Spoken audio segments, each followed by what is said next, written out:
All right. All right. Hello, everyone. Okay. Welcome to our September webinar.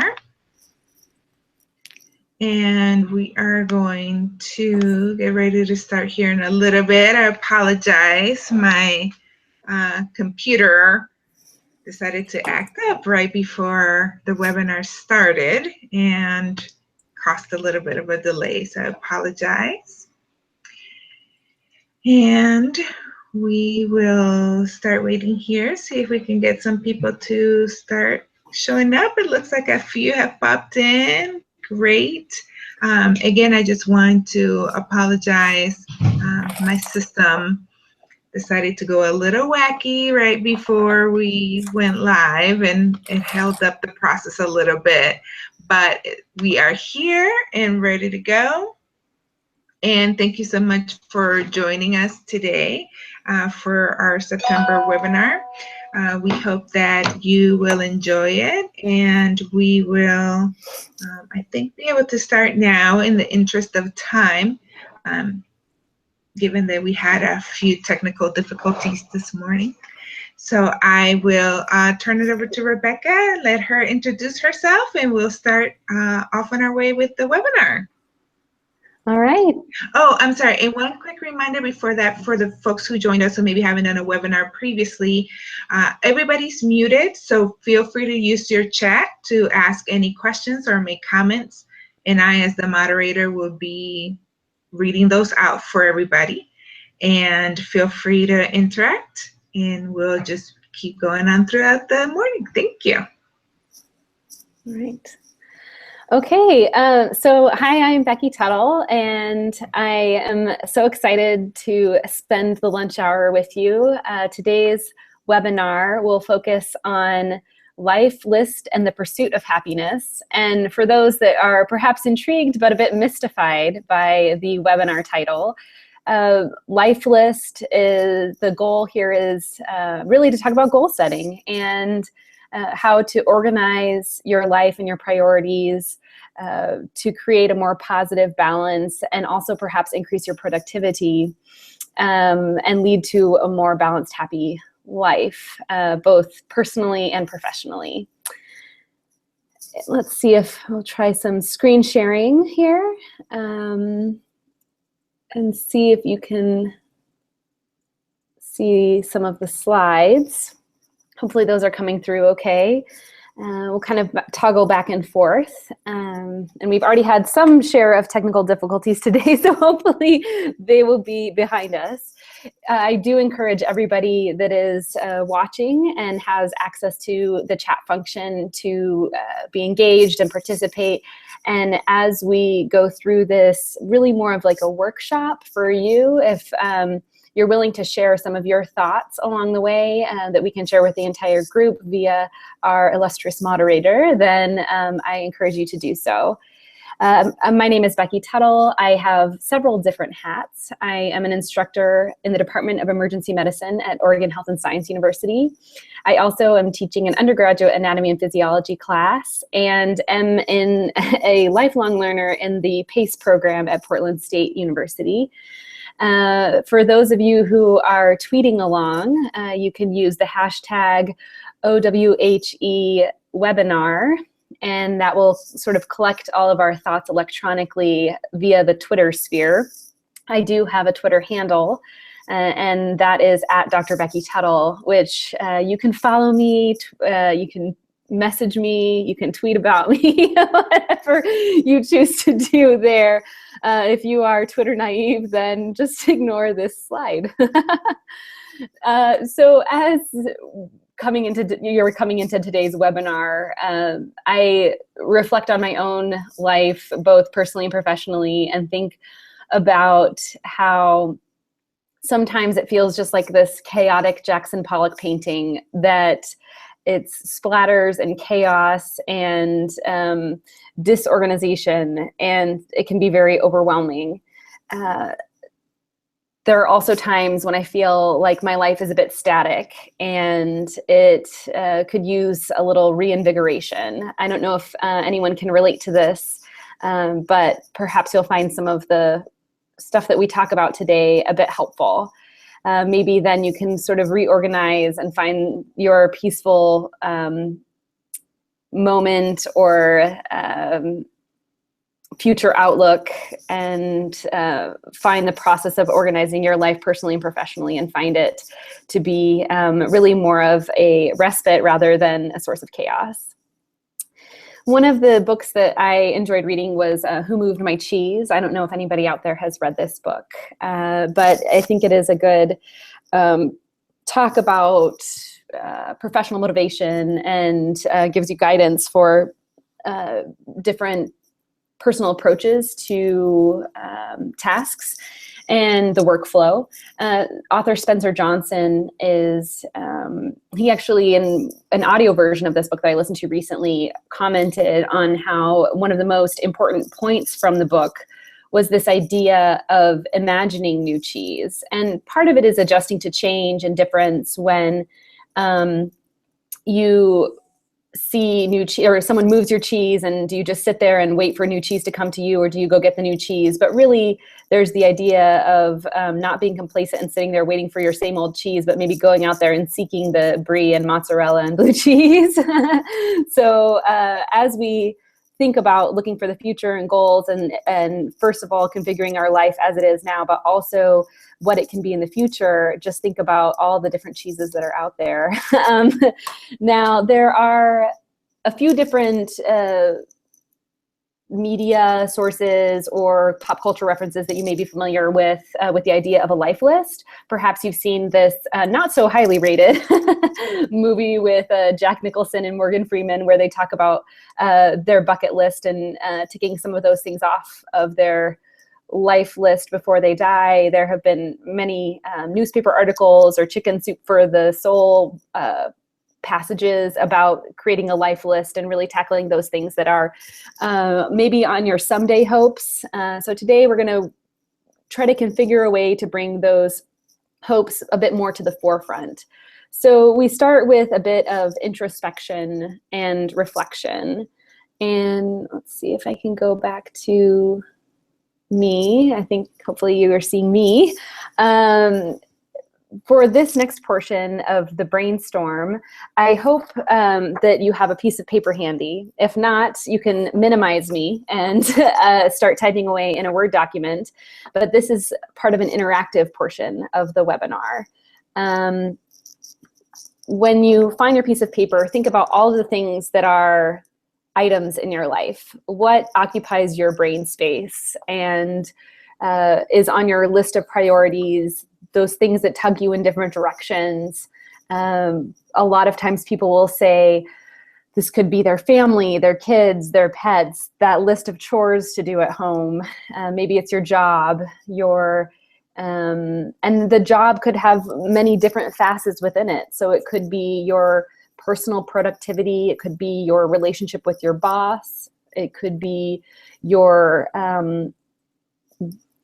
future trajectory and what you see yourself doing. If you're looking to work your way up the ranks, maybe there's that promotion that is constantly like a cloud over your head or something weighing on you that needs to be put into perspective.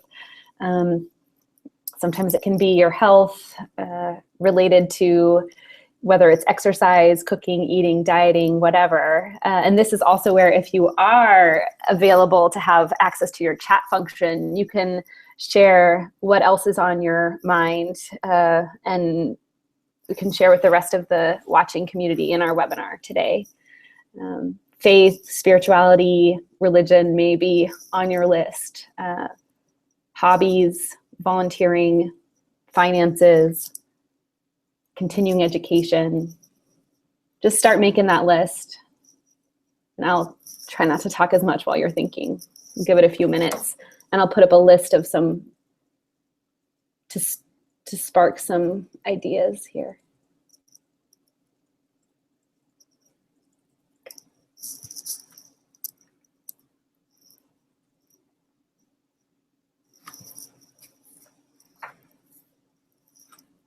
Do we have anyone weighing in the chat box?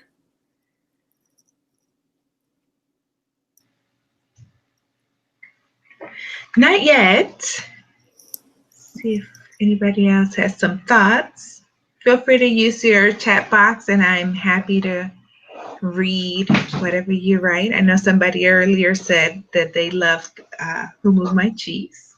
It's a great book.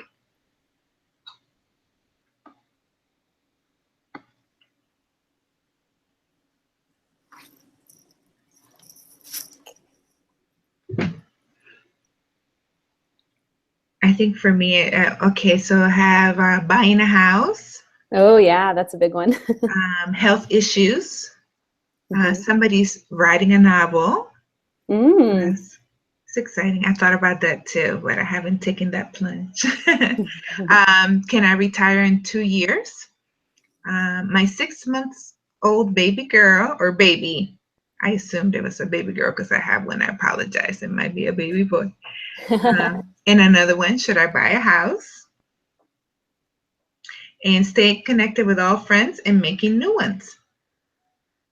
These are all great ideas and thoughts of things that occupy our mental space. I think that we can relate to a lot of these, whether they're in our past or whether they're in our future, or maybe you're going through it right now. I just was in the house buying market a couple months ago, and I don't wish that upon anyone from the stress that it can bring into your life and how it can become a completely dominating force.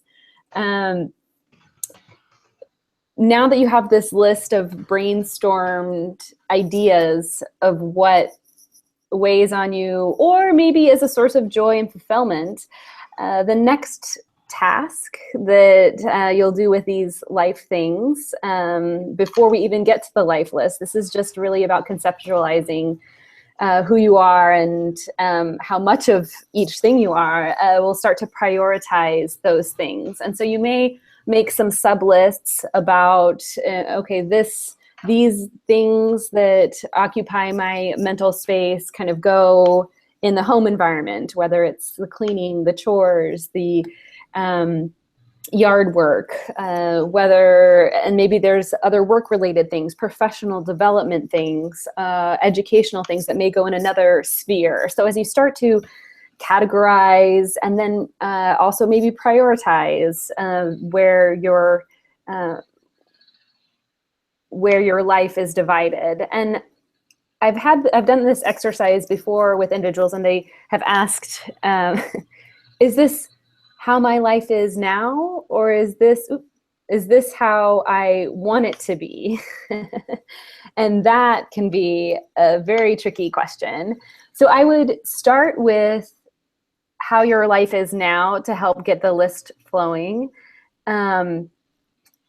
And then the goal is to get it to how you want your life to be. You may need 2 pieces of paper.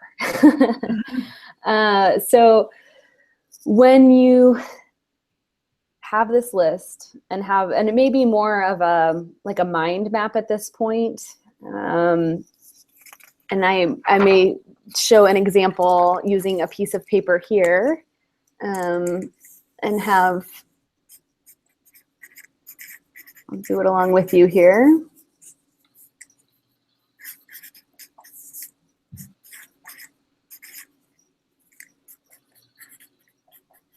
So you may start out and have something a little bit like this, that's a scatter, a little bit more of that Jackson Pollock look. And then you can either draw lines on a piece of paper, fold a piece of paper, or whatever sort of visual representation, this is for more of the visual learners out there, that you can use to conceptualize your priorities. And this may be, I'll give you some examples here, digitally. Okay. Oh, and as we're going into the visual representation, I want to do a shout out to our last webinar and the Wheel of Life.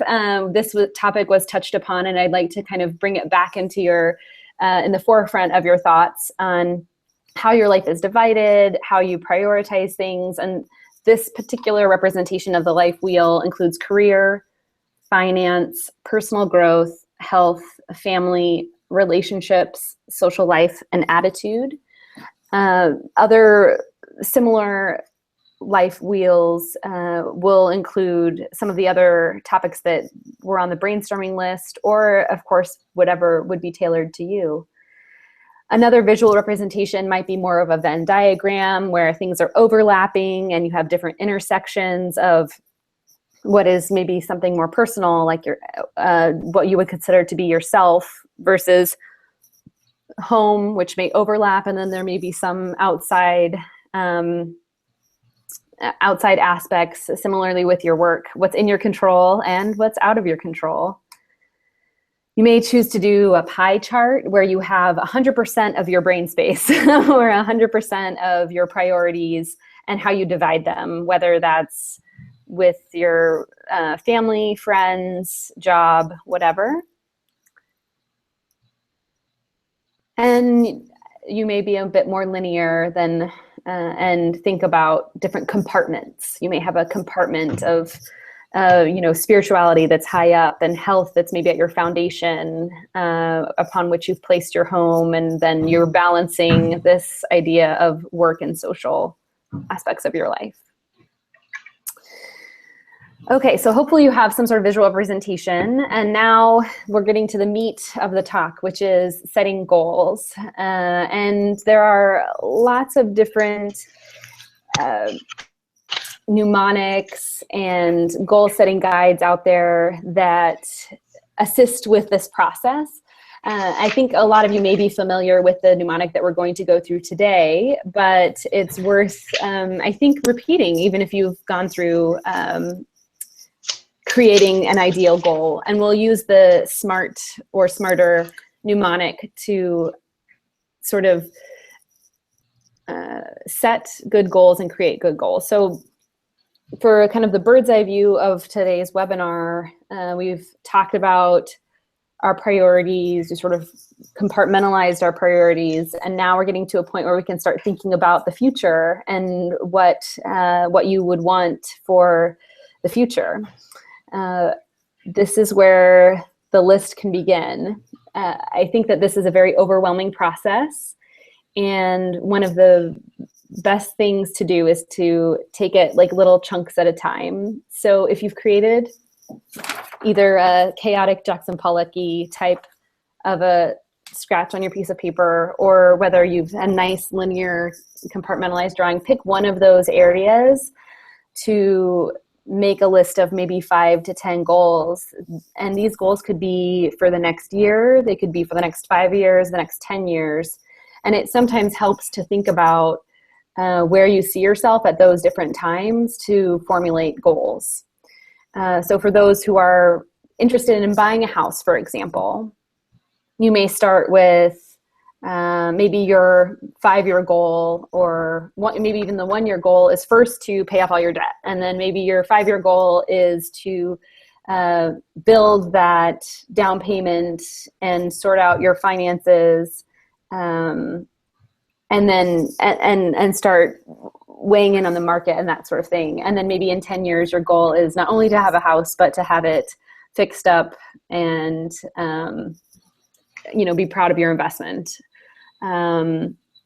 So we'll go through what makes a good goal, and using this SMARTER mnemonic that I mentioned. And you can use this for anything. It doesn't have to be for your life list. This is professionally can be used very often, whether maybe you're going to be tackling one of the next webinars and you want to plan what your goals are for the webinar, or maybe you want to tackle the grocery store. I don't know. So the first thing on your list is, or when thinking about goals, is to create a specific goal. Now, this I think sort of is a bit intuitive. A specific action or behavior, maybe even tied to a specific time. And this is where you can define whatever your desired results are. So maybe instead of just saying, I want to save more, maybe you want to save 20% for a down payment, being very specific about what it is that you want to do.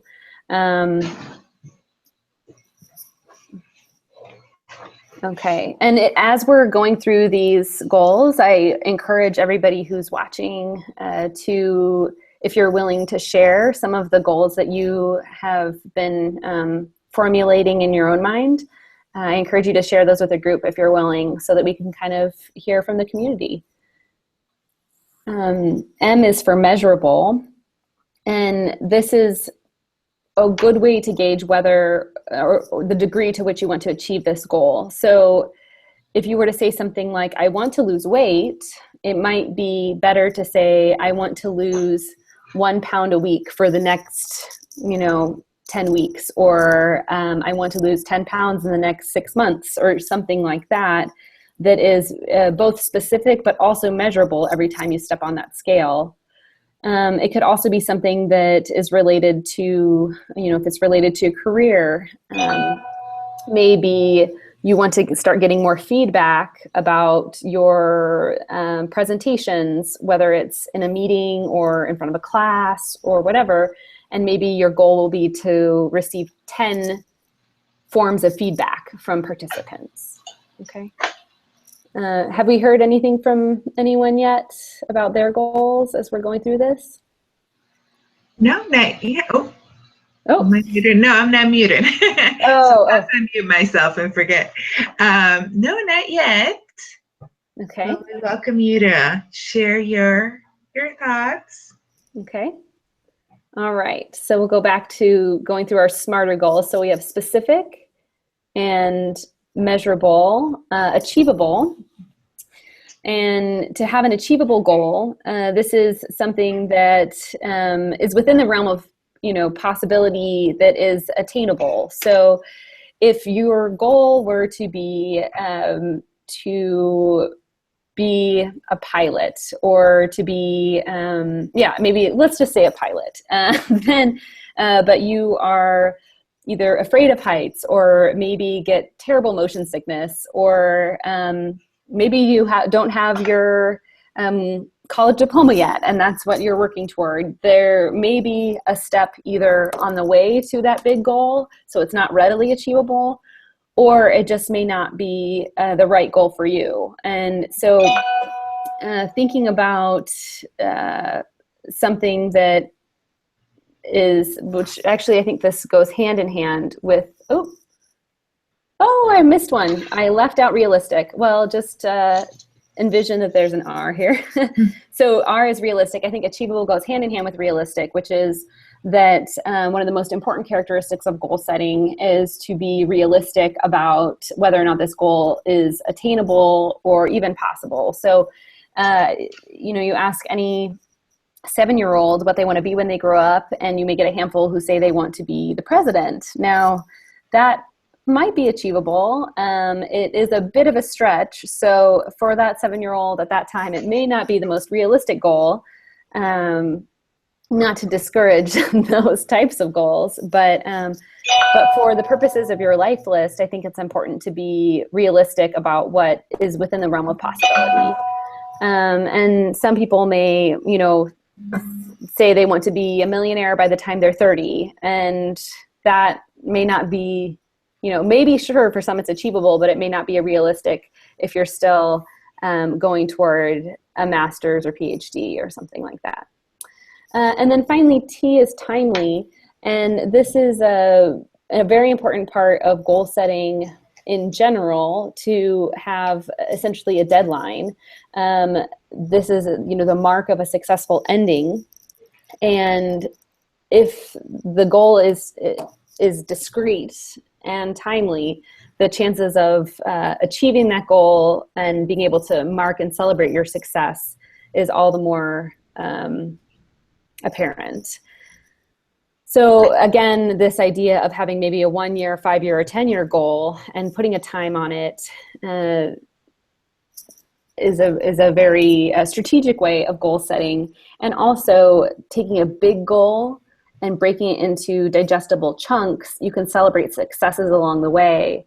So taking that list of whatever aspect of your life you've kind of tagged, think about each of the step along the way. And if we were going to go back to like the weight loss example, maybe celebrating every 5 pounds, or, something like that, to show yourself some appreciation and acknowledge that achievement even if you're on your way to losing more. I think it's important, maybe not with a big piece of cheesecake, but but anyway. And then, so we have a few people that share some of their goals, and we have one that would like to walk a marathon by December 2017. We have a measurable example. I want to write 15 minutes each day. In the last example, losing 1 pound every 2 weeks this academic term. Oh man, those are really great examples of goals, and I appreciate everyone sharing those. I like that they pair very nicely with some of the examples of life things that people have shared, if it's writing a book and in those digestible chunks of either time or page length. And then the same thing about, running a marathon. That is a great big goal, and then along the way, it lends itself to really nice small goals that maybe in a couple months, depending on where you're starting from. Again, this is the beauty of goals, is that you can tailor them to your individual self. Maybe you want to run a 5K, and then a couple months later, a 10K, and then really working your way up to that long distance run. Thank you so much for sharing, everyone. Those are wonderful. I think, are you muted? Oops. Yes, sorry about that. So we have one more. Travel to Peru, live/work for 6 to 12 months within 1 to 2 years. It's a big goal, but a little scary. Yes. Yeah, absolutely. I think that sometimes the scary goals are the most exciting goals, because they can push you to your limits and really expand that realm of possibilities and add to that Jackson Pollock painting that was a little bit white and black and gray, and a little bit, or maybe your life is feeling a bit static. That splash of color with an adventure and a reach goal is wonderful. I'll give you a personal example. When I was growing up, I was obsessed with game shows, and I always wanted to be on a game show. And so my goal when I was younger, and actually I made a life list I think I made my first life list when I was like 16 or 17. And I still have it saved in a Word doc. Thank goodness for Google Docs. Now it's like forever uploaded into some cloud in the sky. But I have referenced that list, crossed things off the list. And one of the actually probably top 10 things on the list was to go on The Price is Right. And so for a little bit of a tangent and deviation, having that always on my list has kept it on my radar as something that I owe it to my childhood self to go on The Price is Right. So I worked in Los Angeles, or in the LA area, for 3 years. And within the first month of moving to Southern California, I went online and got tickets or a ticket, I guess, to be in the studio audience of The Price is Right. And I was scoping it out. I was just getting so ready to come back with my big group of friends and go be on The Price is Right. And went through the whole casting process, and it was very interesting and fun. And get into the studio, and there's lights everywhere, and it was just fabulous. And then next thing I know, I hear my name being called out by, it wasn't Rod Roddy because it was the newer announcer now, but and I'm running down the aisle screaming. And took me the entire show to get up on stage, but I was able to get up on stage and give Drew Carey a big hug and play a game and spin the big wheel. And I really, truly, in my heart of hearts, think that if I hadn't kept that goal written down and saved, and that I never would have had that adventure.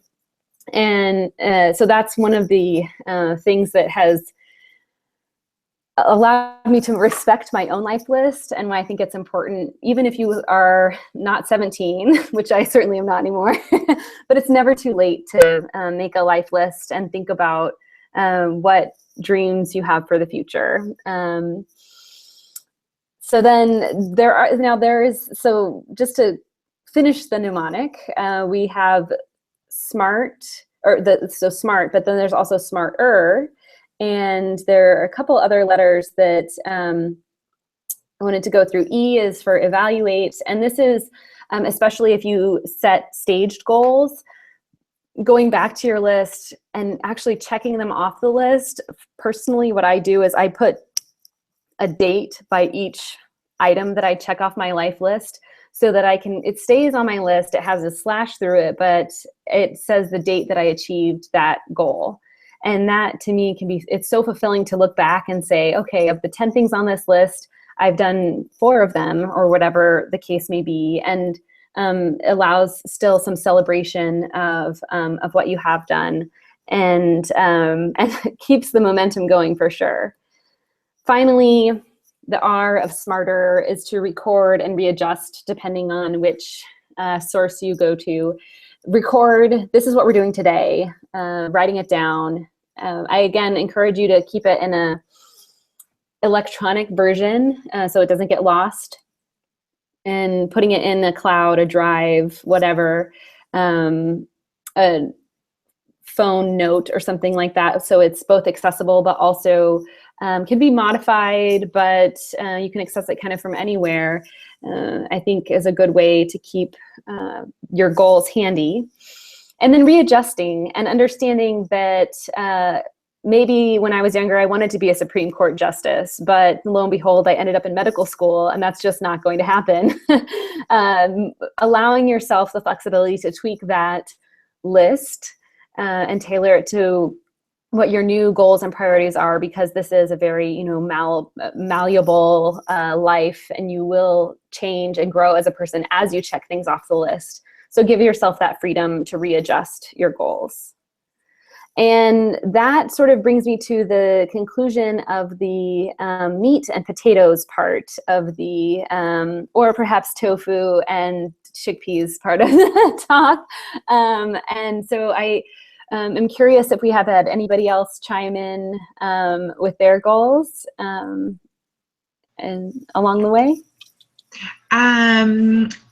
No additional, but somebody made a comment that they've heard of the SMART acronym, but really like the inclusion of the readjust steps. So doing the smarter goal versus the SMART goal. Yeah. Yeah, I think I had first learned about that as just SMART. And then someone brought that up to me at one time and said, oh, did you know you can actually say smarter and add on both the evaluation and kind of reevaluation, or evaluation and readjustment portion. And I do think it allows the list to be more of a living type of a document, and keeps it more accessible, because whenever there's what's the word I'm looking for? If it's too, not dominated, intimidating. If the list is too intimidating, then sometimes I just want to crumple it up and throw it away and not have to deal with it and just keep putting it on the back burner. And so that maybe is a sign that it needs to be readjusted and made more accessible and less intimidating. And I have a question. So for these, I have to admit, I'm one of the people that don't really write it out. I dream it in my head, but I'm not as practical, which I can see how this is helpful. Do you think that when you have maybe a goal, you wrote it out and maybe it's changed, do you start over, or how do people work through kind of their changing situations? Yeah, absolutely. I think that's a really good question. When do you just throw in the towel and start in a new direction versus when do you kind of like try to respect that original goal or path? And there is no right answer. It's all very case dependent. And I think I would take it a step back and go back to what that first activity that we did, where you deal with like the prioritization and what is important and valuable and meaningful. And if that goal all of a sudden doesn't seem to be in line with your priorities, then I think it's okay to let it go. On the other hand, if there's a barrier is in the way, or some other obstacle has changed the course, I think that that readjustment and still going toward the goal. That readjustment is the key word that can keep the goal still attainable, but maybe it needs a couple more steps to get to it. And it may be more helpful to talk about it in like specific and concrete examples. And I think when I, at the conference last year, when I talked about the idea of readjustment and whether or not to stay the course or to be flexible and change. One example that I had a couple of things on my life list that included getting married, which I did about just a little over a year ago, so last August. And that was a nice thing to check off my list. And then, which is kind of a funny thing to put on a list, but anyway. And then another thing on my list was to go on a honeymoon. And my husband and I had a pretty significant accident that interfered with the ability to go on a honeymoon. And it's interesting, whenever I tell this story, I hear other people say, oh yeah, we never went on a honeymoon. And it's kind of not as rare of a thing as I thought. Here I was having my own pity party, and a handful of other people had never gone on a honeymoon. But I think that that was an example of a goal that suddenly seemed very inaccessible because of the big barrier that was put in our way. And we could have just scrapped the idea and not gone back to it and continued on. But I think going back to like our priorities and what we wanted, it still was important to us to have that trip and celebration of our union. And so it stayed on the list. Maybe we had to wait a little bit, allow for, healing and other like financial things to work out. And now I'm happy to say that in December, my husband and I will be taking our much delayed honeymoon. But that's an example of a goal that very abruptly seemed not realistic anymore and not achievable, but with a bit of readjustment still was a possibility. So yeah, I don't know if that is helpful. Very helpful. Yeah. Somebody had a question. Did you win big on Celebrity Name Game 2? Oh, that's really funny. I think I have an idea who might have been asking about that.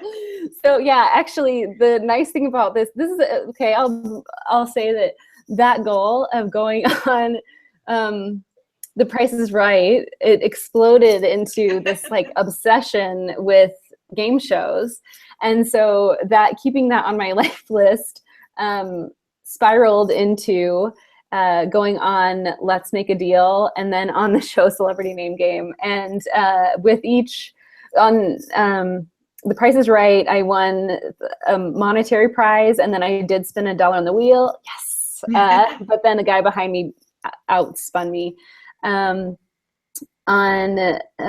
Let's Make a Deal, I played for a car, which was amazing, and I lost. And that's an example of how you cannot achieve your goal of winning a car, but still have so much fun in the process. and then with a friend, and that's actually a good thing I want to talk about too. With a friend, we went on another show called Celebrity Name Game and won fabulous, prizes and fame. But and if anybody ever has questions about working the LA game show circuit, you can definitely personal message me, tweet to me, whatever, and I will hook you up with my tips. But I bring up this idea of having a friend. One of the other things that can really be helpful in holding yourself accountable, in addition to if you don't want to write it down, which is okay, but you can talk about it with other people and share your goals with others. And one of my childhood friends, when we were in high school, we got into a tradition of going to Dairy Queen, and every month we would sit down, and we did have a notebook, so we did write it down, but we would write down our goals for that month. And they were silly things like have a slumber party, or throw a church lock-in, or ask this cute boy out to a movie or whatever. But they were very, very silly and yet very fun. And not only did it strengthen my relationship with that friend, but it set up a routine of goal setting and being future oriented.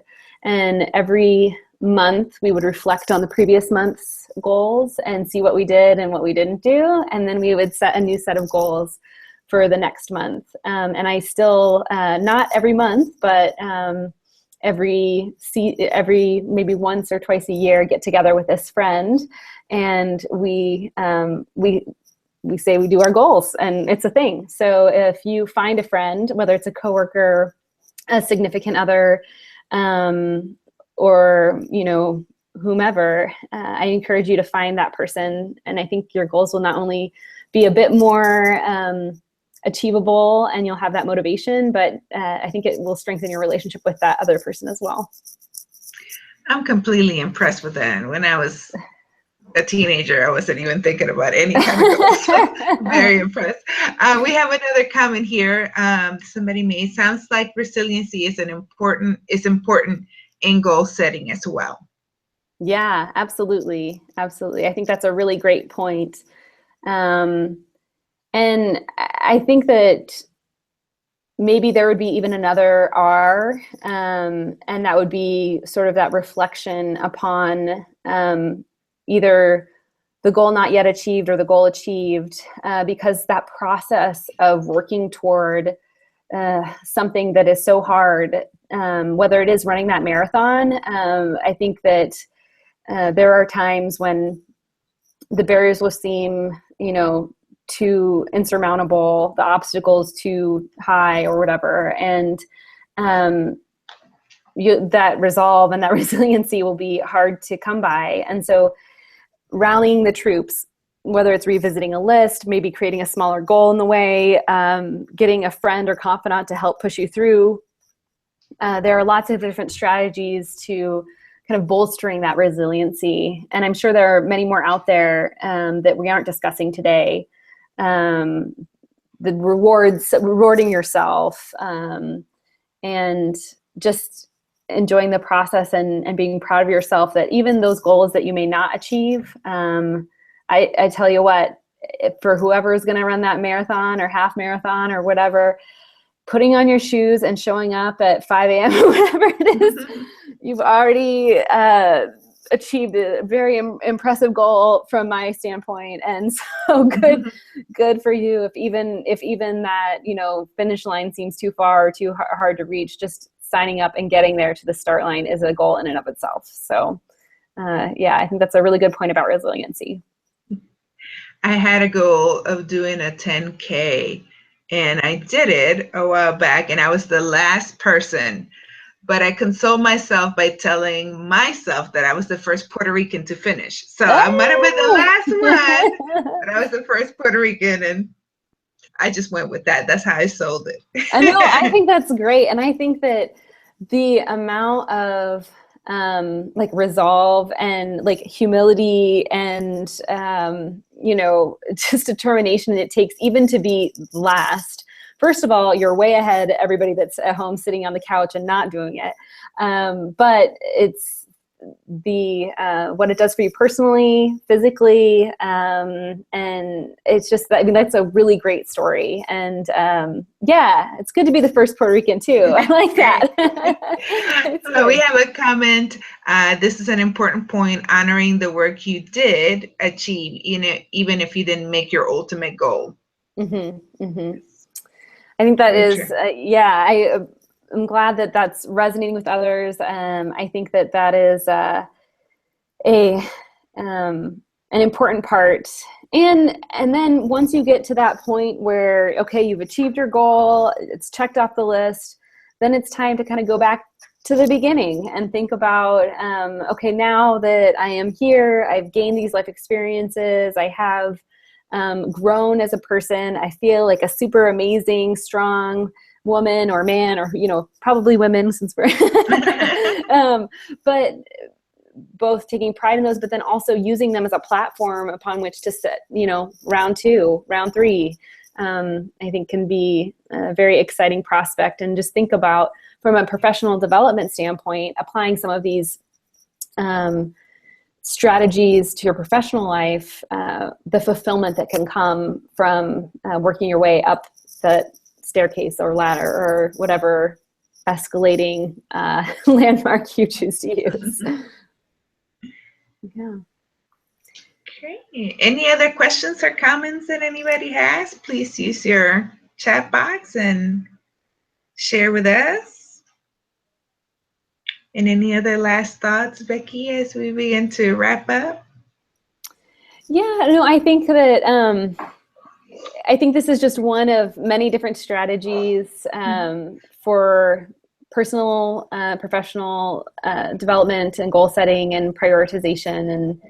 And there are several books that I've read along the way about intrinsic motivation and dealing with conflict, dealing with goal setting, dealing with navigating the professional waters, especially as a woman. Last month, I read Lean In for the first time, and I was just like leaning in left and right. I think people at my office were a little bit like, whoa, it's just like, stop leaning. But you know, this strategy, it may work for you and it may not work for you, but if you try it, I will feel like this was all worthwhile. And if something else works better for you, I would love to hear about it. And this talk is one that I've given a couple times, and I hope to sort of breathe more life into it, both with examples if you choose to share them, but also with different strategies if there's a better tactic for goal setting or for prioritizations or creating that, mental map. I'd love to hear about it. So if you are willing to share, please do. Great. Thank you so much, everybody, for joining us today. And thank you, Becky, so much for all the information you shared. It's getting me motivated. I feel like I should start writing some goals. Yeah, exactly. I'm going to head to the gym, but right? Get back to that running. That's right. Thank you, everybody, so much for joining us. Really appreciate it. And I will be sending out a follow-up email, be sharing the PowerPoint, and getting more information from all of you. So thank you very much. And hopefully we'll see you next month for our webinar in October. Thank you. Thank you. Bye. Bye.